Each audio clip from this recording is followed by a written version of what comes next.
नमस्कार दोस्तों, इस वीडियो में आपका एक बार फिर से स्वागत है। दोस्तों, वीडियो शुरू करने से पहले आपसे मेरी छोटी सी रिक्वेस्ट है कि इस वीडियो को लाइक, शेयर और इस चैनल को सब्सक्राइब कर दीजिए ताकि आने वाली वीडियो आपको मिल सके।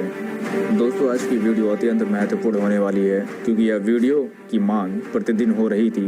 पासी समाज जो संघर्षशील जाति रही है, जिसका इतिहास कुछ ऐसा है कि बिना पासी की अवध का इतिहास अधूरा है, जिसका सिक्का एक समय पूरे उत्तर भारत पर चला था।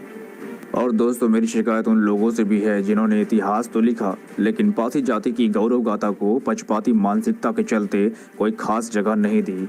लेकिन यह कितनी अजीब बात भी है कि आज़ादी के बाद भी स्कूली पाठ्यक्रम में इनका इतिहास गुम है, पर आज़ादी के पहले ब्रिटिश रिकॉर्ड में इस कौम के बड़े बड़े कारनामे दर्ज हैं। मुगलों के बाद इस जाति का दमन अगर किसी ने किया है तो वह अंग्रेजों ने किया, क्योंकि अंग्रेजों की कुटिल चालों से कोई बच नहीं पाया। क्योंकि अंग्रेजों ने वर्चस्व के साथ साथ हर उस जाति या समूह के वजूद को भी खत्म किया और उन्हीं कठोर नीतियों से पासी जाति विभिन्न प्रांतों में बिखर गए, जो अन्य नामों और उपनामों से जाने गए।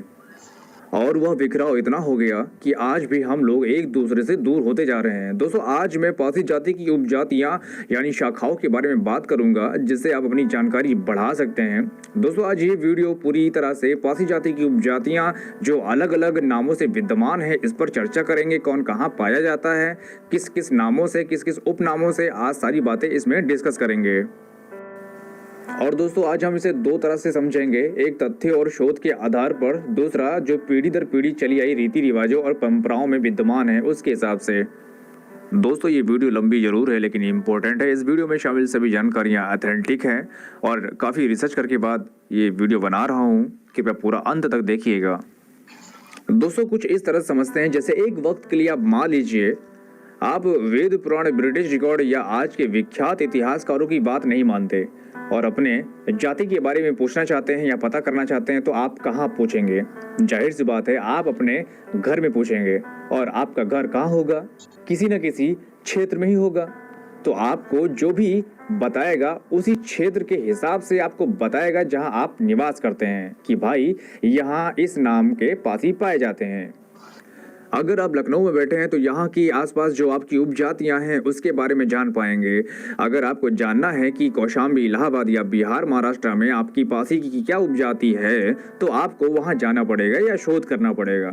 और वहाँ निवास करने वाली जाति जो मूल जाति है अपने आप को पासी ही बताएगी, भले ही उनका टाइटल या उपनाम कोई दूसरा भले ही यूज करे। और वैसे भी पुराने समय में भी और आज भी आप पुराने लोगों से पूछेंगे तो कहेंगे कि हर जाति में 7 जातियाँ होती हैं, चाहे कोई भी हो। और आपको बारीकी से जानना है तो आपको शोध करना पड़ेगा। और शोध सबसे पहले किसने किया? अंग्रेजों ने किया।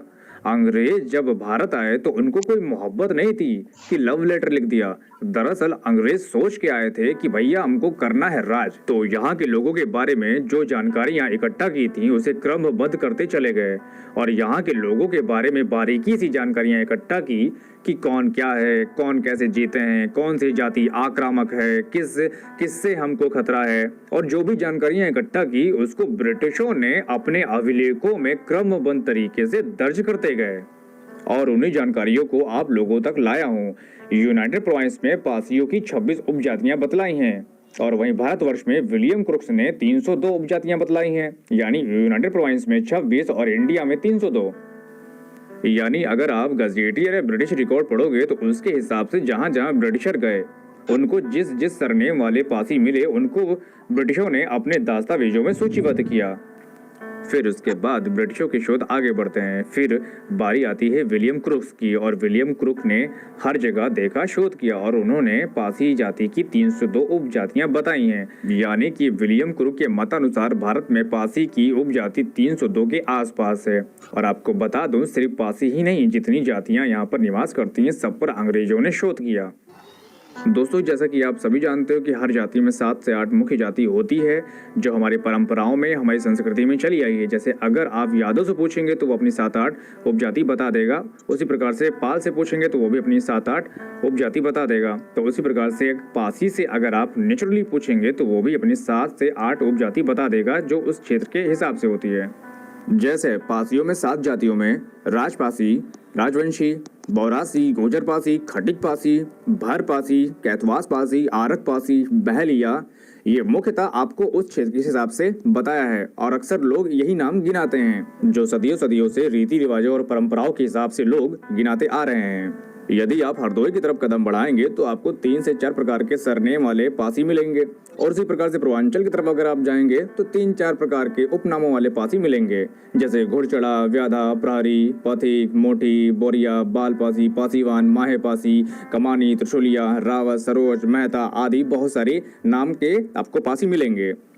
दोस्तों, यह मैंने जो बताया है आपके क्षेत्रों के अनुसार बताया है। अब हम ब्रिटिश रिकॉर्ड में क्या दर्ज है यह भी बताएंगे। तो यह जान लेते हैं कि ब्रिटिश विद्वानों ने पासी जाति को क्या माना है। तो अंग्रेजों ने अपनी पुस्तक the tribe and caste of India में पासी जाति को द्रविड़ियन जाति माना है और स्पेशली अंग्रेजों ने अवध के बारे में शोध किया और पाया कि पासी अवध में किसी समय बड़े शक्तिशाली थे।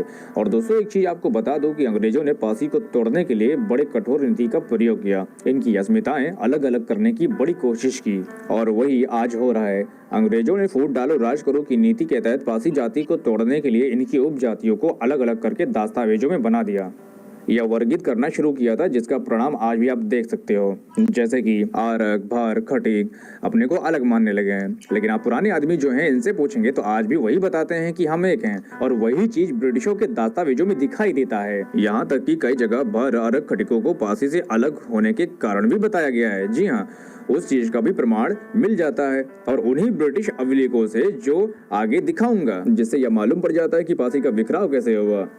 और उसी बिखराव के चलते आज आप ये भी जान लीजिए कि आरक, खटीक, भर, जिसमें से आज 50-50% वाला हिसाब किताब है, आधे आरक, खटीक, भर अपने आप को पासी मानते हैं तो आधे लोग अलग मानते हैं।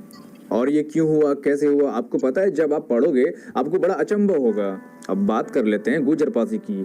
लोग गुजर पासी को हरियाणा गुजरात वाले समझ लेते हैं, लेकिन आपको बता दूं कि अवध में गुजर पासियों की मुख्य जाति है और यही चीज अंग्रेजों को भी लगा था कि शायद वो नहीं है, लेकिन उन्होंने देखा और पाया कि गुजर पासी पासी वाले गुजर हैं जिनकी संख्या लखनऊ, बाराबंकी, बहराइच में अत्यधिक है और ये सदियों से अपने आप को पासी मानते चले आए हैं। कभी कभी एक जैसे नाम होने से भ्रम की स्थिति बन जाती है।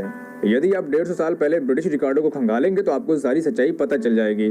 पासी की उपजाति के बारे में जानने के लिए चलते हैं the Hindu tribe and caste Banaras वाले में, जहां पर 398 पेज पर पासी सेक्शन है और बकायदा पासी उपजाति के बारे में बताया गया है। They are divided into several subcaste. Number 1 Jaiswar, Kanswat, Kaithwan, Gurjar, Trishuliya, Pasiwan, Chidimar, Biyad, Bihari, Bhar. The Pasi reckon the Khatik as a one of their clans of their caste, although the Khatik have a 7 subcaste of Pasis. यानी कि खटिक को भी पासी माना गया है और ये पासियों के 7 सबकास्ट में आते हैं। और दोस्तों, मैं आपको ये भी बता देना चाहता हूँ कि मैं यूनाइटेड प्रोविंस यानी अवध की बात कर रहा हूँ, क्योंकि अवध में ये सारी जातियाँ पासियों की उपजाति हैं, मानी जाती हैं, जो सदियों से मानी जा रही हैं। और अलग कहाँ क्या माना जाता है वो अलग की बात है। और दोस्तों, ब्रिटिश रिकॉर्डों में पाए जाने वाले पासी जाति से संबंधित उनकी फोटो जो इस तरह से आप देख सकते हैं, जो पासी की शाखाओं के रूप में संदर्भित है। और आज से 150 साल पहले बाकायदा मिस्टर पी कार्नेगी ने भी दिपासी, राजपासी, अरक, मोटी, खटीक और look upon S kind classes यानी सब एक प्रकार के हैं, ये भी मेंशन किया है, जिसका सीधा प्रमाण है कि हम एक हैं। बस आगे राजनीति की गई है, फूट डालो राज करो की नीति अपनाई गई है, पासियों की उपजातियों को तोड़कर अलग डिवाइड किया गया है, जिससे कि लोग अलग अलग भागें। और ये आज से नहीं 150 साल पहले से शुरू हो चुका था। और दोस्तों, आपको बता दूं पासी जाति निवास कहाँ कहाँ करती है। तो दोस्तों, पासी जाति के बारे में the people of India Maharashtra volume 3 में इसके पेज नंबर 1683 में बाकायदा पासियों के बारे में बेहतर जानकारी दी गई है, जो आप देख भी सकते हो जाके। बाकी इससे आप समझ सकते हो कि पासी की क्या कंडीशन है, कैसे लोग थे। आज पासी यूं तो पूरे देश में ही नहीं अपितु विदेशों में निवास करता है, लेकिन प्रमुखता से पासी जाति उत्तर भारत में छाई हुई है। प्रमुखता से उत्तर प्रदेश यानी अवध पासियों का गढ़ है। और दोस्तों, आज मैं आपको बता देता हूं कि आज से 20 साल पहले हुई जनगणना के हिसाब से पासी की जनसंख्या उत्तर प्रदेश में 80 लाख प्लस थी और आज 20 साल बाद पासियों की जनसंख्या करोड़ों के पार है सिर्फ उत्तर प्रदेश में। बाकी बिहार, झारखंड, मध्य प्रदेश, महाराष्ट्र, उत्तराखंड, बंगाल, असम, उड़ीसा, हरियाणा, छत्तीसगढ़, दिल्ली आदि स्टेटों में पासी पाए जाते हैं, यहाँ तक कि नेपाल में भी। इसके अलावा पासी महाराष्ट्र में लाखों की तादाद में पाए जाते हैं और ये मुख्यतः अकोला, अमरावती, भंडारा, ग्रेटर मुंबई, जलना, नागपुर, नंदी नांदेड़, पुणे और यतमौली डिस्ट्रिक्ट में पाए जाते हैं, जो मराठी और हिंदी देवनागरी भाषा बोलते हैं। और दोस्तों इसके अलावा मध्य प्रदेश, बिहार, झारखंड, छत्तीसगढ़ और दिल्ली, हरियाणा आदि जगहों में पासी लाखों की तादाद में पाए जाते हैं, जो पीछे आपको दिखा चुका हूँ। और दोस्तों आपको ये भी बता दूं जाते जाते 1961 तक अरक और भर पासी जाति के सरकारी रिकॉर्ड के अनुसार पासी जाति के अंतर्गत ही आते थे। और इस बिखराव को रोकने की जरूरत है, हमें जरूरत है एक कुटुंब की स्थापना की, ताकि एक दूसरे के अधिकारों के सम्मान की लड़ाई लड़ी जा सके।